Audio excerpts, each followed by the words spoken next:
Olá, boa noite. Está começando mais uma edição inédita do programa Agrodebate. O programa que debate o agronegócio para você aqui na tela do canal AgroPlus.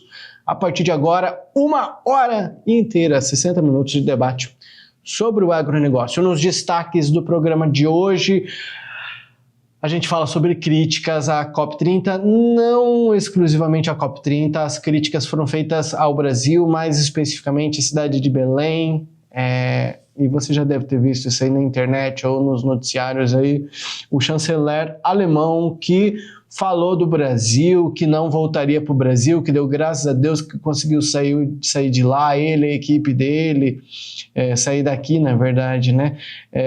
E aí, isso, claro, que gera algo ruim, né? Você vem dentro do nosso país e a gente também agora vai ter críticas a falar da Alemanha, enfim... vir aqui, olhar e sair falando mal é fácil. Agora vamos ver se eles vão ouvir também. No programa de hoje a gente fala também sobre COP30. A ProSoja Brasil e a ProSoja Mato Grosso apresentaram durante a COP30 no ano passado, na semana passada, uma carta, manifesto, defendendo que áreas preservadas pelos produtores rurais, é claro, quem é que preserva, né? Elas sejam convertidas de passivos ambientais, terra que só gera despesa, para ativos ambientais, para que gere riqueza. Então vamos falar sobre isso. Tem uma entrevista, inclusive, vice-presidente da ProSoja Mato Grosso, o Luiz Pedro Bir, vem mais uma vez aqui no nosso programa para falar sobre isso. Enfim... o programa está especial e a gente vai falar também ainda lá no finalzinho sobre a projeção, né, da safra de grãos aí 25, 26. Será que a projeção está valendo, não está? Enfim, qual que é a nossa análise sobre esse assunto? O programa só está começando. Seu Bianco está comigo hoje. Seja bem-vindo a mais um programa. Ele que é nosso analista de negócios, seu Bianco. Vir para o Brasil, olhar o nosso Brasil e sair falando mal, não dá. É aquilo que o senhor falava desde o início, né? Trazer gente aqui dentro para falar mal do nosso Brasil. Seja bem-vindo. Boa noite, Jossan. Boa noite a todos que nos assistem. Realmente eles vieram aqui e viram, principalmente esse mal-educado chanceler, veio aqui e agora saiu indo de volta, começou a falar mal de nosso país. Mas por que ele falou mal de nosso país?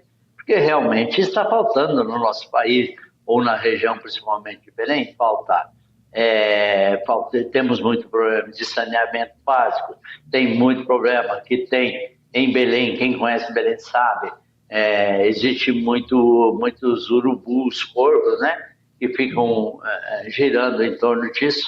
Mas, principalmente, eu acho que o que mais ele sofreu foi com o nosso clima. E ele deveria ter tido, numa dessas reuniões, ele ficar sem o ar-condicionado da sala em que ele usou, para ver como o índio sofre aqui, como a população nossa sofre, para aquelas pessoas que não têm condição de ter um ar-condicionado em sua casa, para eles verem quais são os grandes problemas realmente do povo brasileiro. Eu tenho números da Alemanha para mostrar aqui e estou curioso. O programa só está começando. Vamos debater o agronegócio?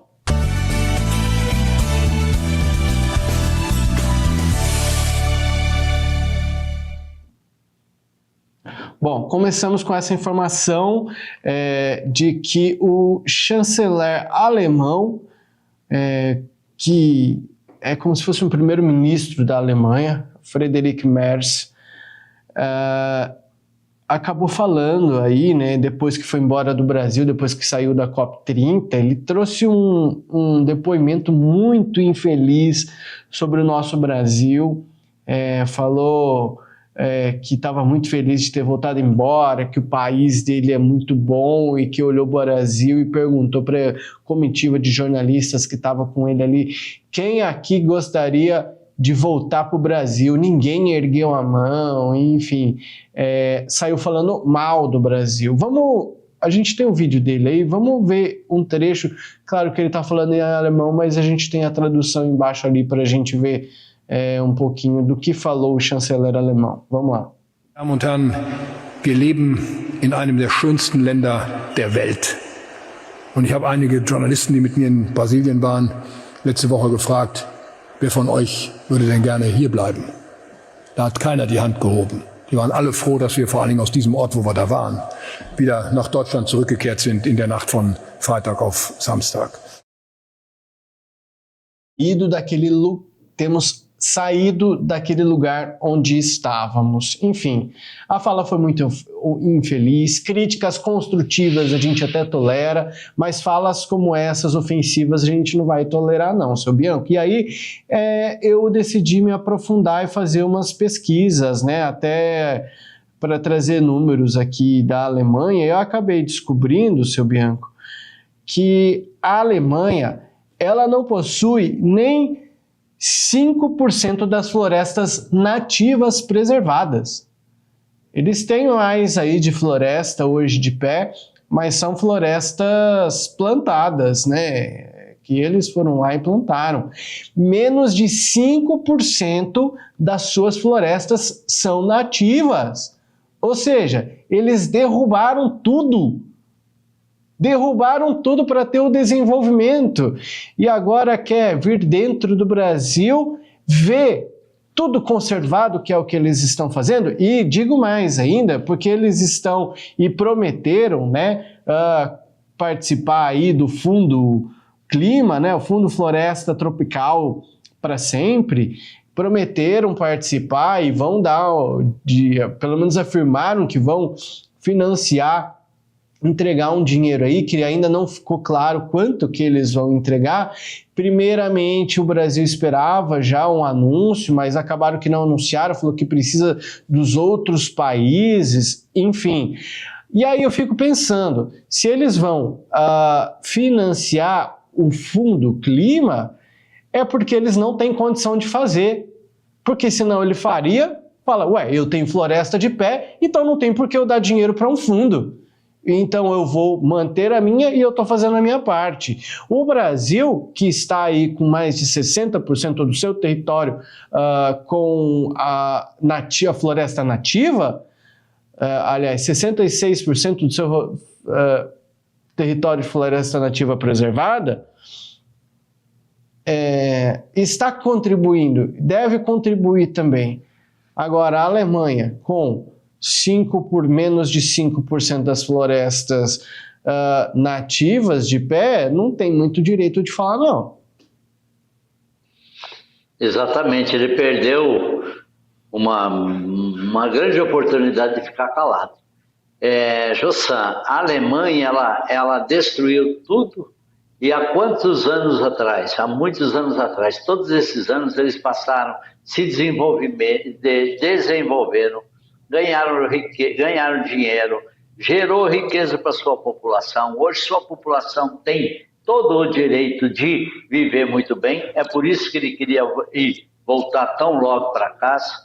Eu acho até lógico quando ele fala que eu tinha vontade de voltar para casa. Como qualquer um de nós, quando a gente viaja, a gente tem vontade de voltar para sua casa, voltar porque você gosta da sua cama, do seu sofá, você gosta daquilo. Mas ele não poderia ter induzido ou comentado com todos os jornalistas, e aí sim mostrou que nós aqui somos quase um lixo. Então, dessa maneira, eu acho que ele foi muito infeliz, e hoje eles estão, entre aspas, um país rico, em virtude de que eles derrubaram sua floresta, produziram, poluem o mundo muito mais com suas indústrias, com seus automóveis, com seus caminhões, porque o que polui o mundo, a maioria são de combustíveis fósseis, e eles são um desses que mais tem combustíveis fósseis. Então, se eles fossem, principalmente eles não querem ir para o combustível álcool, que é renovável, se eles quisessem isso, a gente até acharia lógico. Agora, eles não querem, e também eles não querem financiar os produtores brasileiros ou quem tem o direito e quem está preservando. Eles vão dar agora uns valores. O que vai ser? Uns trocadinhos. E ainda não é direcionado a quem preserva, que é o produtor brasileiro. Então, esse chanceler, eu acho que A nossa chancelaria brasileira deveria pedir explicações para ele. Ou também, talvez, acho que ele vai falar só mais besteira do que já falou. Mas eu acho que o Brasil deveria dizer à Alemanha que não estamos contentes com o palavreado deles. Somente isso, não é pedir explicação. Mas dizer que a gente sabe e que a gente não fica contente com essas besteiras que são faladas por esses governantes.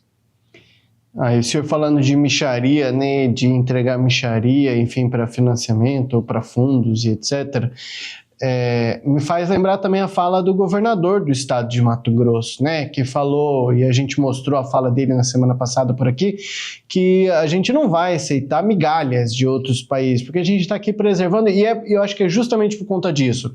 Chegou em Belém e talvez viu aí uma falta de saneamento, viu excesso de florestas, talvez, que eles não estão acostumados a ver, devem estar acostumados a ver asfalto, casas, indústrias e estradas, e não florestas, como foi o que ele encontrou por ali.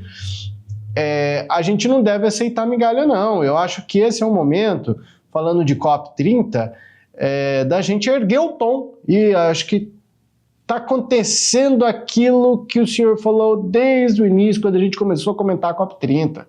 A gente vai receber aqui pessoas para falar mal do nosso Brasil, e eu acho que isso está servindo para que a gente cresça mais, para que a gente estufe o peito e fale, não, você não vai criticar o nosso Brasil porque a gente faz muito mais do que você. 5% para mim isso foi inaceitável. Eles têm aí aproximadamente 33% hoje de florestas, mas nativa só 5%. E o Brasil tem muito mais que isso, mais de 60% do nosso território. Então, não dá para aceitar, né, seu Bianco? Nós temos que levantar a voz, Jossan, nós temos que falar duro com essas pessoas, nós temos que escrever documentos, nós temos que mostrar ao mundo e, entre aspas, a gente discutir com eles. Porque se a gente for simplesmente nesse sistema de que nós sempre fomos os bonzinhos, como eu já falei primeiro, o que polui mais no mundo são combustíveis fósseis, que são o quê? Aqueles combustíveis usados em caminhões, em carros, que nós também poluímos, porque nós também temos caminhões e carros. Porém, a nossa preservação, a troca desse gás ruim pelo gás bom, nós fizemos e com muita sobra. Então, precisam eles fazer sua parte. Então, que eles façam o que nós fazemos, e aí eles podem, então, querer se dar o direito de nos criticar. Mas que primeiro façam o que nós temos aqui. Isso aí. Primeiro faça igual para depois poder falar.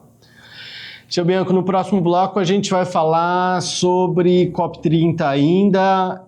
Uma carta manifesto foi apresentada aí pela AproSoja Brasil durante a COP30, querendo transformar passivos em ativos. A gente vai falar sobre isso já, o intervalo é rápido e a gente discute numa entrevista com o vice-presidente da AproSoja Mato Grosso esse assunto.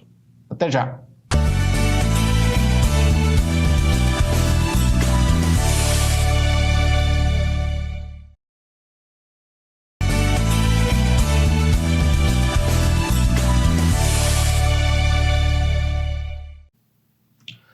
O Agrodebate dessa terça-feira, dia 18, está de volta e agora a gente continua falando sobre COP30, né?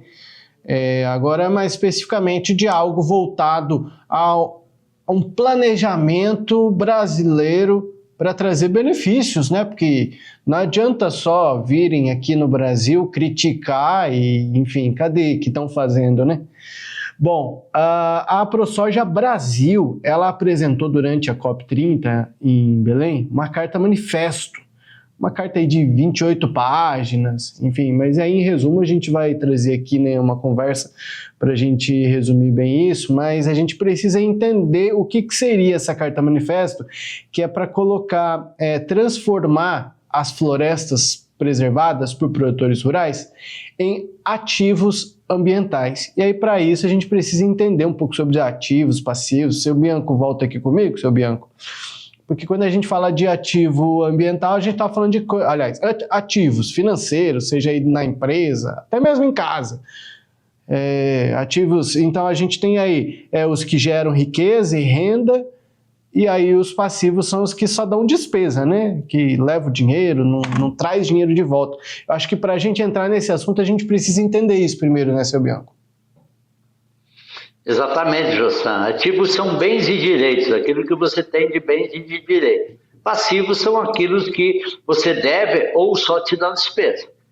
Na agricultura, hoje, estamos com reservas florestais, que são bens, mas que essas reservas florestais, elas só nos dão despesa, não nos dão lucro nenhum. Então, a ProSoja foi muito feliz nessa carta e nessa discussão para provar ao mundo que se nós temos esse ativo, que para nós é só passivo, é só despesa, nós teremos que ter algum benefício em cima disso.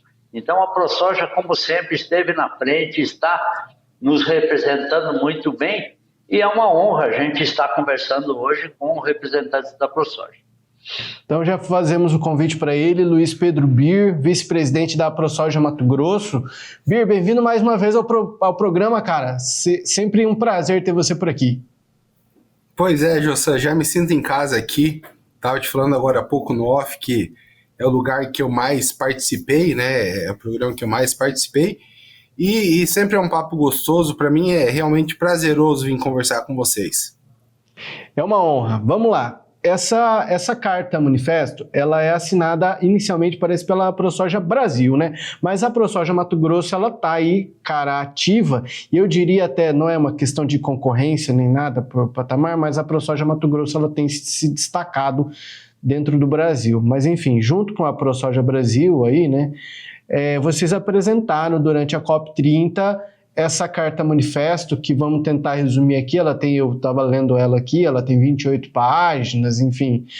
Vocês querem transformar as florestas que são conservadas aí por produtores rurais em ativos ambientais, para que não fique só lá gastando, buscando investir, porque precisa de investimento também, tudo isso é gasto. E de que maneira que vocês... Já existe um plano, na verdade, né? Vocês já têm um plano de como transformar isso em um ativo ambiental para não ser só um dinheiro, digamos assim, jogado no ralo?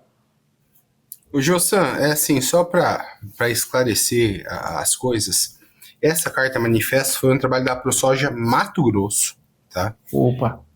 Foi um trabalho nosso aqui junto com o Daniel Vargas. E lógico, para apresentar essa carta de maneira que representasse os agricultores do Brasil, a ProSoja Brasil foi convidada a assinar essa carta junto comigo. Conosco, da ProSoja Mato Grosso. Então, foi um trabalho realizado aqui dentro da ProSoja Mato Grosso, junto com um super especialista, aí, talvez a pessoa que mais domine a área, que é o Daniel Vargas, é um professor da FGV, um cara altamente gabaritado, com pós-graduação em Harvard, né? Realmente um pesquisador fantástico, e nós discutimos como resolver a questão do impacto ambiental que qualquer atividade gera, de uma ótica de vista do produtor. O que nos incomoda inicialmente é que todas as métricas, elas foram concebidas em clima temperado, principalmente na Europa, e elas foram simplesmente transferidas para os trópicos. A princípio, todas as regras são europeias. E, malandramente, o que a Europa fez algo que sempre faz, transformou tudo que a gente preservou em absolutamente nada. Por quê? Existe um conceito de adicionalidade. E esse conceito, ele basicamente fala o que você preservou agora para trás, o que você fez daqui para trás, não vale nada. Vale o que você preserva de agora para frente, ou o que você economiza de carbono de agora para frente.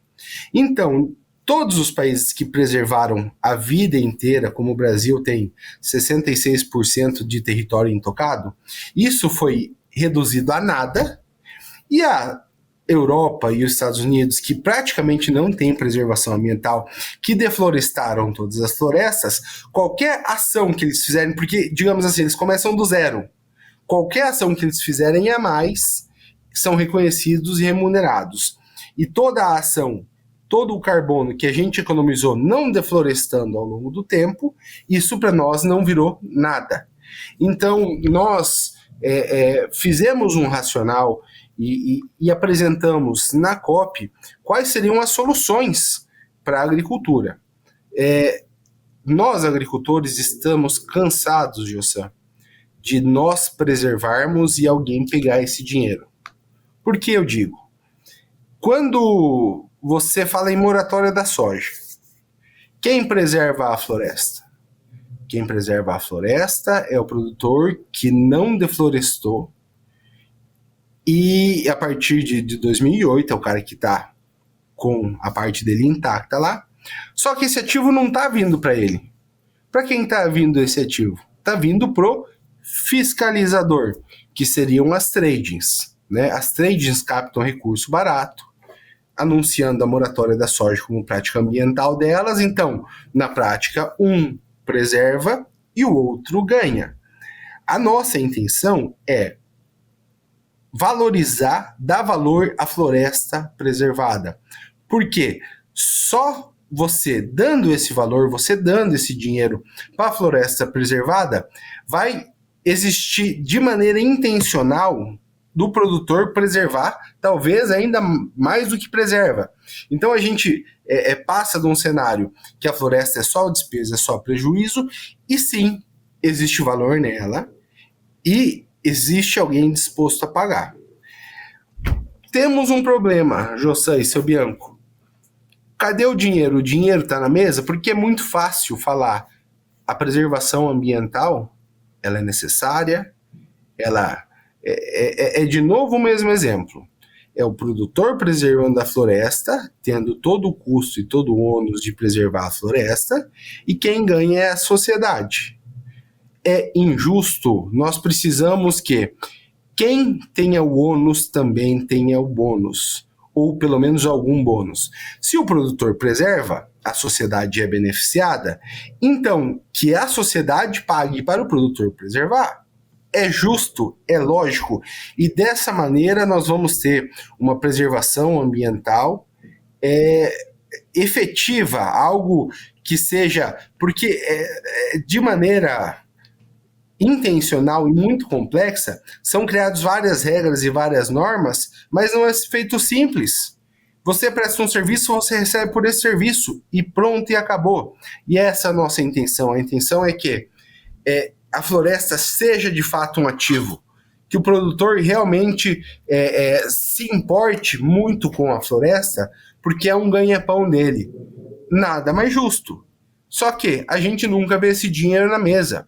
Quando a Alemanha, os países da União Europeia falam em dar dinheiro para o Brasil, deu 5 bilhões. Pô, 5 bilhões pela Amazônia inteira? Sabe? É uma piada, não? É muito pouco dinheiro, é quirera, é migalha.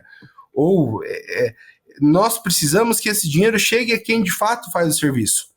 25% hoje das florestas intocadas no país são de propriedade privada. Nós não queremos todo o dinheiro, queremos 25% do dinheiro, que é o que o que corresponde a nós, é o que nós estamos fazendo. O dinheiro que está em parques e florestas públicas deve ir para o governo. O que está em território indígena deve ir para os índios. E assim, sucessivamente, é um raciocínio simples, fácil e lógico de se entender, e que é feito muito malabarismo para no final não dar em nada. Então, a gente sempre tem essa desconfiança de que são barreiras verdes, barreiras comerciais verdes, e cada vez ao passar do tempo mais se prova isso, né? O país que mais preservou é o mais criticado. O país que mais faz o dever de casa é o que é punido. E a gente está seguindo nesse caminho há muito tempo já. Fomos proativos e entregamos soluções baseadas em 4 pilares, né? A questão da produção e eficiência produtiva, a questão da governança, a questão da energia, porque o agro também é energia, né? E essa questão da remuneração ao dono do ativo, que também é fundamental. Existem maneiras de se medir isso. A nossa questão fundiária ainda não é perfeita, e nossa questão ambiental também não, mas nós já temos várias ferramentas para que, com boa vontade, isso pudesse ser feito. O problema é que não tem dinheiro na mesa. Muito bem, seu Bianco. Bir, emendando aí nessa tua conversa aí, principalmente na remuneração, nós temos exemplos no mundo, vamos dizer, o GPS, né? Quando a gente compra um aparelho de telefone, um valor disso já ele vai diretamente para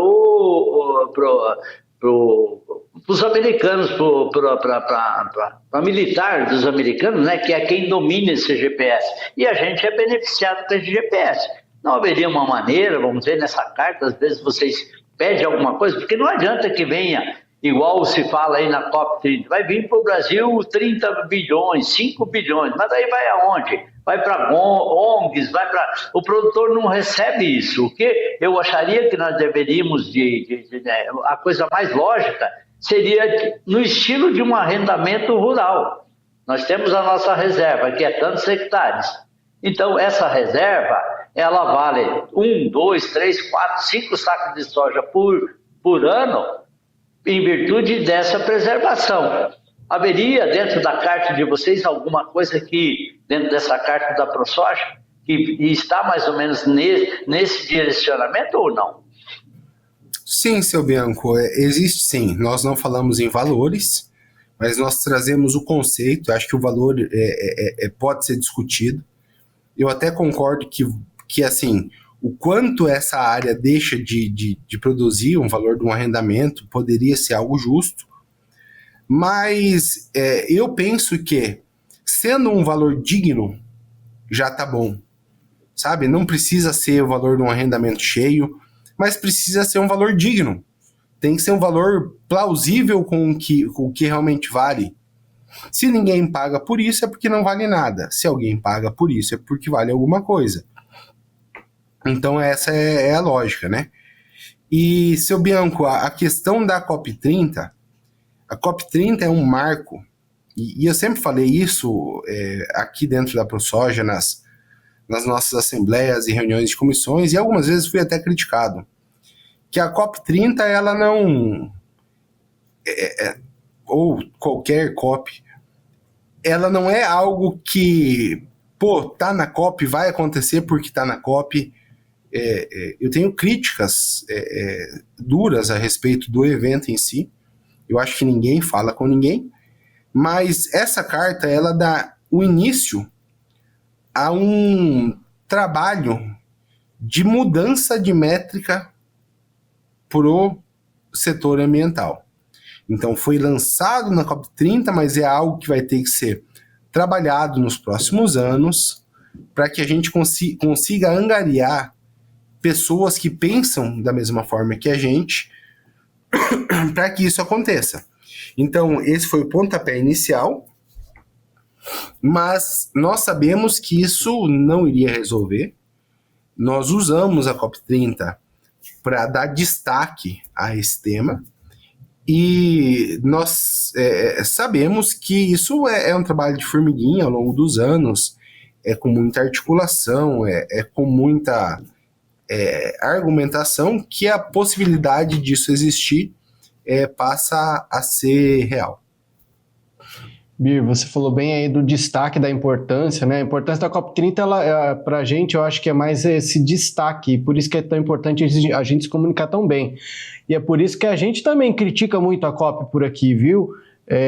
Porque, enfim, são críticas que aparecem. Seu Bianco também falou essa semana passada, a Daiane também junto com a gente, comentário. O seu Bianco trouxe até uma fala assim, quando você não quer que algo seja resolvido, você reúne um monte de gente. Então são 190 nações, como é que você vai chegar, como é que você vai bater martelo, né? Com 190 nações aí, os Emirados Árabes Unidos dependendo de petróleo, a gente querendo tirar isso da agenda, né? Já que a gente tem aí o poder de oferecer biocombustível, que é combustível renovável, que vai fortalecer o agronegócio também. Mas, enfim, entrando para outra parte dessa carta de vocês, tem uma meta aí, né? De até 2035 recuperar 40 milhões de hectares de pastagens, né? Exato, existe uma meta, esse é um número Brasil, né, não é um número Mato Grosso, e essa meta condiz com o que tem acontecido na agricultura tropical nos últimos anos, né? Nós temos insistentemente transformado áreas improdutivas em produtivas. Essa revolução que aconteceu no Brasil nos últimos, 20 anos, de maneira mais acelerada, de transformar áreas que não valiam nada, áreas que eram pouco produtivas, com o uso da tecnologia, com muito trabalho, com muita ciência, com muita coragem do agricultor, nós transformamos o cenário de importador de alimentos para um grande exportador de alimentos. E tudo isso foi feito em cima, ou quase tudo, não vamos ser injustos, né? Quase tudo foi feito em cima de áreas de pastagens, áreas degradadas pouco produtivas, transformando isso em áreas extremamente produtivas. Então é uma vocação nacional fazer essa mudança. É ambientalmente muito correta, porque você otimiza o uso de área, né? Você tem um impacto muito pequeno em relação ao meio ambiente, e isso é de fato um serviço ambiental que o produtor brasileiro presta ao planeta, de transformar áreas paradas, áreas de baixa produtividade, em áreas super produtivas, em áreas rentáveis, socialmente transforma as cidades.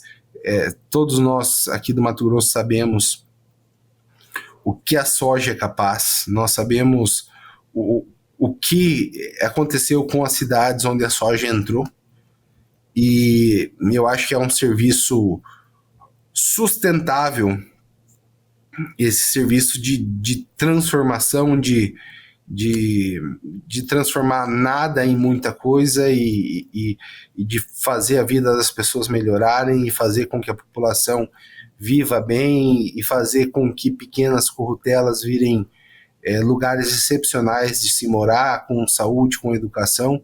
O Mato Grosso é um bom exemplo disso. Seu Bianco, se encaminhando para finalizar? Bir, você falou muito bem aí dessa inclusão social de cidades que foram criadas. Nós sabemos que no mundo tem milhões de pessoas que passam fome.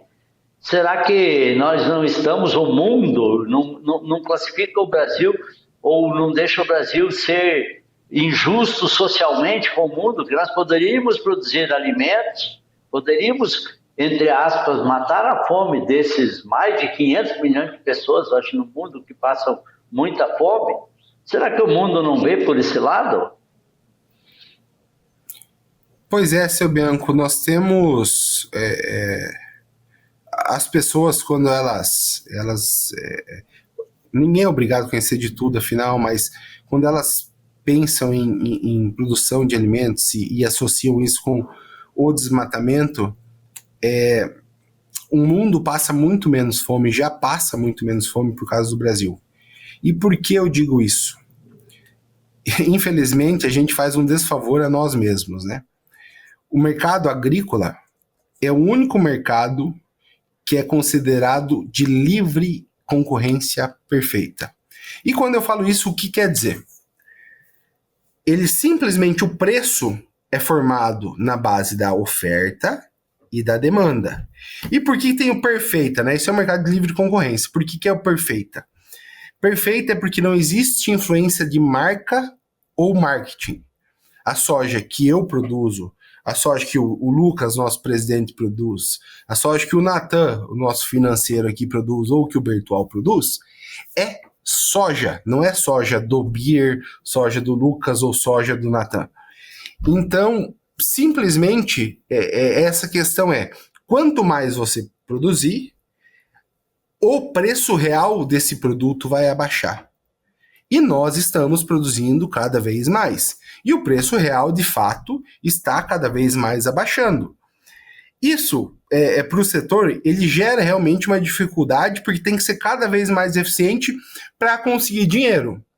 Por outro lado, o preço na gôndola abaixa. Essa que é a real situação. Quanto mais nós produzirmos, quanto mais eficiente formos, o preço vai abaixar. E é um caminho, é um ciclo sem volta, e é por isso que a agricultura e a pecuária também, e todo o mercado agrícola tem esses solavancos de épocas de bonança e épocas de crise, porque quanto mais a gente produz, mais abaixa o preço, e quanto mais abaixa o preço, mais a gente tem que produzir para ter rentabilidade, quanto mais a gente produz, mais abaixa o preço. E assim é o caminho. Vocês podem perceber que a agricultura está num período de dificuldade. A gente tem que produzir cada vez mais para ter rentabilidade, porém, por outro lado, a comida em termos reais, não estou falando em nominal, não estou falando que era 1 e passou a ser 50, né? Mas considerando a inflação do período, a comida está cada vez mais barata por conta da eficiência do produtor rural brasileiro. Então, é um serviço que a gente faz para a humanidade. Se hoje se come-se melhor no mundo, se existe menos fome do que há 2 décadas atrás, grande parte desse sucesso está com o produtor rural brasileiro e também, né, a tendência é que no futuro nós iremos produzir mais e mais e mais e mais ainda, por mais que agricultores não gostem dessa triste realidade que vai ter que produzir mais para ganhar algum dinheiro, porque cada vez vai ser mais difícil, mais pessoas irão comer por conta da competência do agricultor brasileiro e principalmente do agricultor matogrossense. Beer, tá, vamos lá, seu Bianco primeiro e depois eu finalizo. Tá, Bia, só queria acrescentar talvez se nós temos no mundo 700 milhões de pessoas que ainda passam fome, certo? Se nós temos a opção da gente produzir mais, talvez não seria, lógico que não cabe a nós, né? Mas não seria um fator assim para a gente ir nesses países, penso eu que são os africanos mais, e para introduzir esse pessoal no comércio. Vamos, aquilo que aconteceu com a China, né? A China era um país que não consumia quase nada. Quando a China começou a ganhar dinheiro com aparelhos eletrônicos, automaticamente a população da China começou a se alimentar melhor e nós, como produtores de alimentos, conseguimos introduzir mais.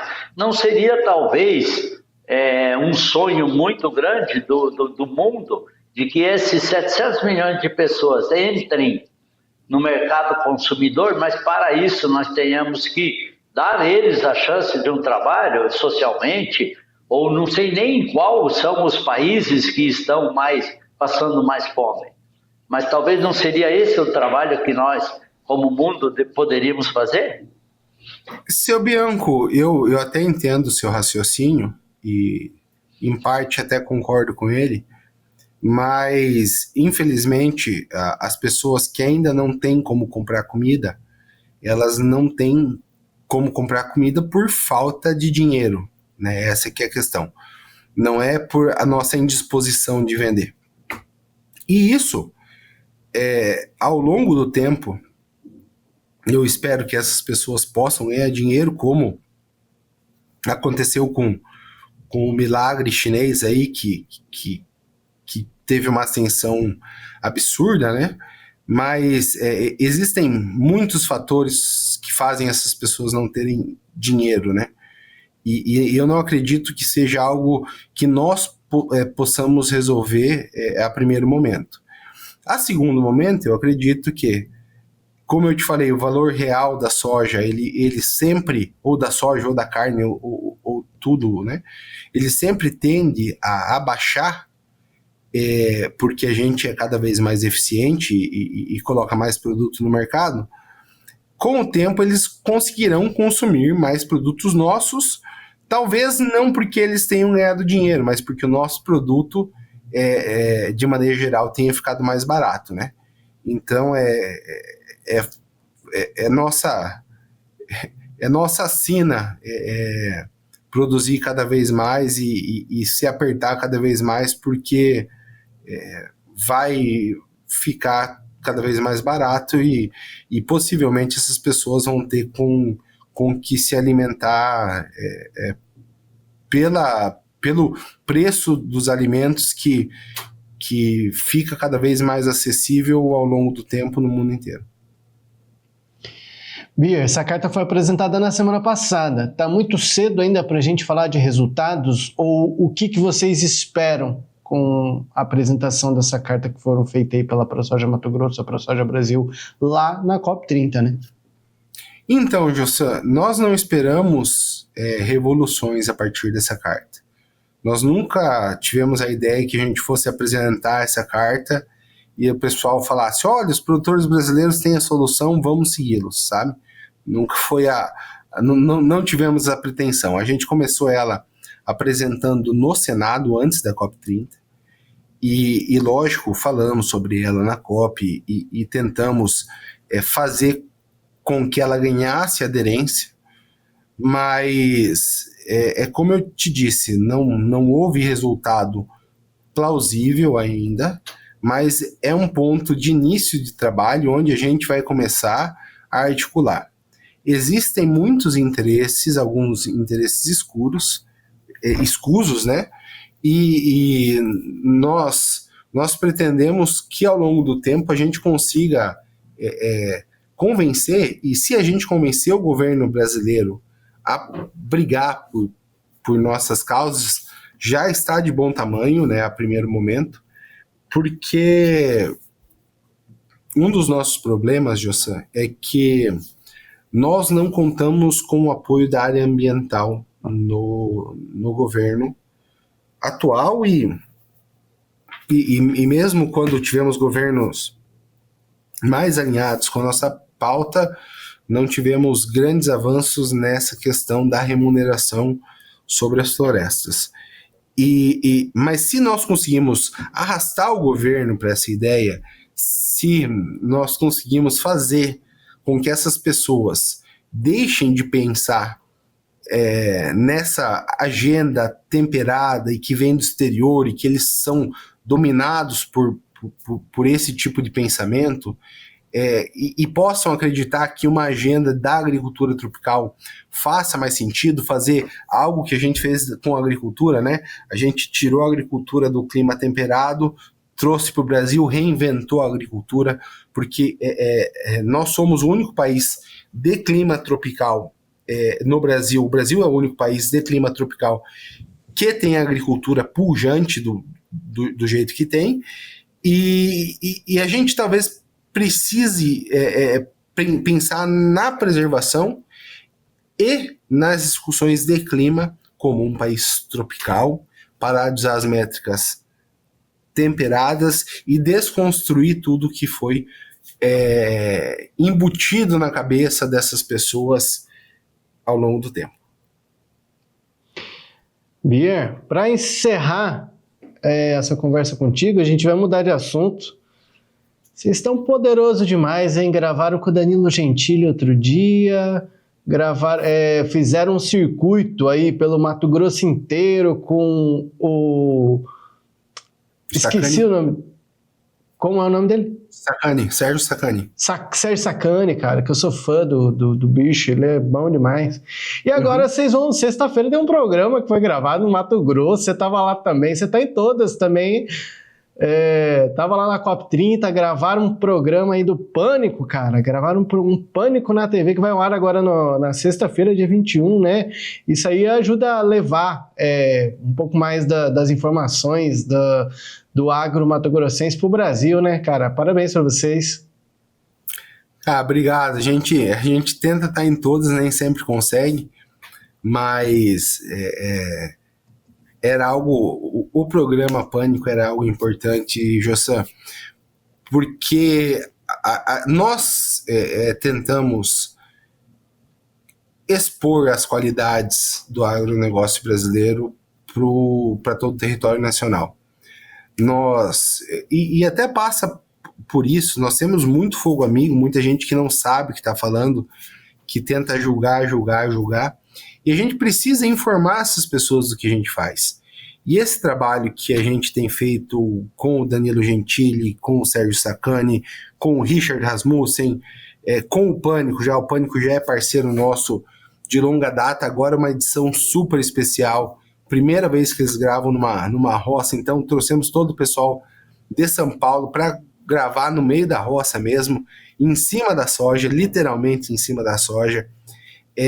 E o programa tá demais, gente. Se vocês puderem assistir na sexta-feira de meio-dia o programa Pânico, tá fantástico. O papo foi bom, foi descontraído e mostramos um pouquinho da agricultura, um pouquinho do nosso Mato Grosso, que é uma terra que ainda merece ser conhecida por todos os brasileiros, e o Pânico fez a gentileza de nos ajudar aqui com o trabalho incrível da Fernanda, nossa gerente de comunicação. A gente fez tudo isso acontecer e a gente está muito satisfeito. Acreditamos que vai ser algo que vai chamar a atenção do público, que está muito solto, muito leve, muito alegre. Eu acho que foi uma tacada aí que vai dar resultado. Aí, ó, foto aí para registrar, já tem os materiais aí de divulgação de vocês aí nas redes sociais, mas tem aí, ó, uma foto para fechar isso. Os caras continuam com uma audiência espetacular Brasil afora e vocês estão no caminho certo. Então, seu Bianco, a gente tem que parabenizar, né, a ProSoja por ter feito um trabalho que se destaca. Inclusive, você falou, Bir, no começo ali, né, que a carta manifesto que a gente começou falando é uma iniciativa da ProSoja Mato Grosso. Então, assim, é inegável, seu Bianco, como que a ProSoja Mato Grosso ela está um passo à frente, né, em nome do produtor rural. Só parabenizar você, Bira, toda a ProSoja, porque principalmente por essa carta, né, que ela vai trazer revolução. Talvez não de imediato, mas tanto a carta quanto todos esses programas que vocês estão fazendo, isso talvez não é a revolução, mas é a realidade, mostrar aquilo que realmente a ProSoja, o produtor, que nós produtores somos. Então, simplesmente agradecimentos a vocês. Gente, eu que agradeço o reconhecimento, a gente rala bastante aqui, e quando eu falo a gente, é toda a equipe funciona muito bem como um relógio aqui dentro da ProSoja, pessoas trabalhando até 10, 11 horas da noite, realmente se esforçando ao máximo para fazer a coisa acontecer e para representar com dignidade o produtor rural. Nem sempre a gente nem sempre consegue agradar todo mundo, mas a gente faz o máximo para que tudo valha a pena e para que esse esforço não seja em vão. Parabéns, e nem sempre a gente vai agradar, eu acho que o objetivo nem é esse, cara, é muita gente nesse mundo, se for agradar todo mundo, não tem jeito não. Bir, obrigado mais uma vez pelo seu tempo, a gentileza aí de falar conosco, até uma próxima, né? Até uma próxima, espero que seja logo. Valeu, tamo junto, um abraço, obrigado. Um abraço, gente. Seguimos por aqui, seu Bianco. Trabalho aí da ProSoja muito bom, mas agora vamos seguir aqui para o intervalo comercial, eu acho. Eu acho que é isso mesmo. Vamos fazer um intervalo. Daqui a pouco eu te chamo de volta. No próximo bloco a gente vai falar. Eu não chamei com o Bir esse assunto, porque senão a gente ia ficar o programa inteiro com ele aqui. Ele já se dispôs a conversar conosco 1 hora. Aí já é tempo demais na agenda dos caras que são importantes, né? Mas a gente vai falar sobre a expectativa, né? Será que a expectativa de produção de soja para o ano que vem, será que safra de 358 toneladas, 0,8, não só soja, milho também, são grãos, né? A gente está falando de grãos, 354 toneladas, 1.000 toneladas de grãos, será que é isso que a gente vai ver? Será que a expectativa é essa? A gente vai falar sobre isso já, o intervalo é rápido, a gente já volta.